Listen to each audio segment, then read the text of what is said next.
Located off Broadway, the MLK Community Center has been helping the people of Newport since 1922. My name is Allison Novick, and I'm the Director of Development for the Dr. Martin Luther King Jr. Community Center. We provide hunger, education, and community programming for all of Newport County, and we do that with a full-time staff of about 12 people. 85% of our clients make less than $15,000 a year. Let that wrap your noodle around that one. Without the MLK, people would be hungry, kids wouldn't be educated, homeless people wouldn't have a place to come and get breakfast, seniors wouldn't have a place to get help with their Medicare. We're an essential social institution. My name is Nancy Harton. I am the Food to Friends and Volunteer Coordinator at the Dr. Martin Luther King Jr. Community Center. We are a member agency of the Rhode Island Community Food Bank, but we have to purchase anything we get from them. But we also get donations from BJ's, Stop and Shop, and some churches have ongoing food drives for us year-round. How do you deal with the stigma of asking for donations? Because I know a lot of people seem to be bothered when they're asked for money.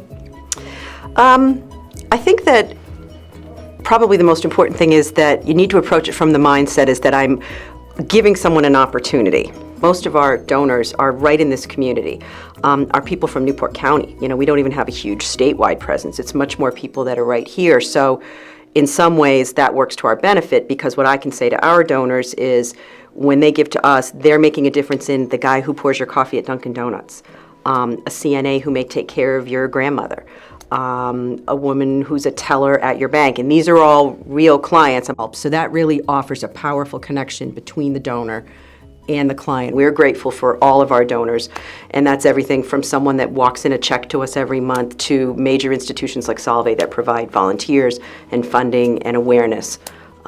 So it really does take a village. It's so corny, but it really is true. How do you go about finding volunteers in the community?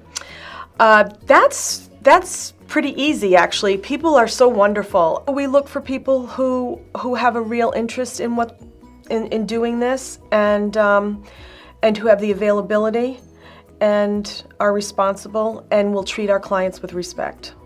We do rely heavily on our volunteers. We're a small independent nonprofit and we have an extremely small staff. So there's no way we could run all the programs and provide all the services that we do without volunteers. They truly are the backbone of our center. But one of the things that I always say is that there's always too much and there's never enough. Especially a small, independent, not-for-profit like the Martin Luther King Center. There's too much need, there's too much work, there's never enough time, there's never enough staff, there's never enough money. But you have moments when you realize that what we're doing makes a huge difference and you draw strength and comfort from that and peace. And it helps you cope with the fact that, this is not a cushy job. There's a very small amount of staff here, and that's challenging. That helps you manage the stress. My favorite part about coming to the MLK is playing Legos and getting my homework done. I really came here for my favorite thing about the MLK is playing with my friends and playing Legos. We love MLK! In our short time volunteering at the MLK, we were able to see that the center helps people regardless of race, income, or gender, and they do this with very little government funding and staff. The MLK Center is a perfect example of the empathetic civilization, where people are willing to go out of their way to provide assistance to members of their own community in any way that they can.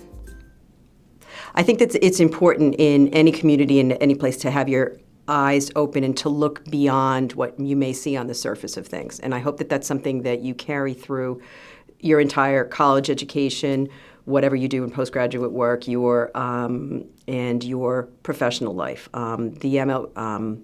I hope this has been an eye-opening experience. You don't need to be a social justice major. You don't have to be an education major to do this. You can go off and walk in Wall Street. You can be a doctor. You can be an engineer. But you are human. And there will be times in your life that you will need someone, and there will be in some capacity that you will have that. So developing that Solvay mission of mercy, to really have that as part of who you are. I hope that this work here has in some way informed your character, for lack of a better term.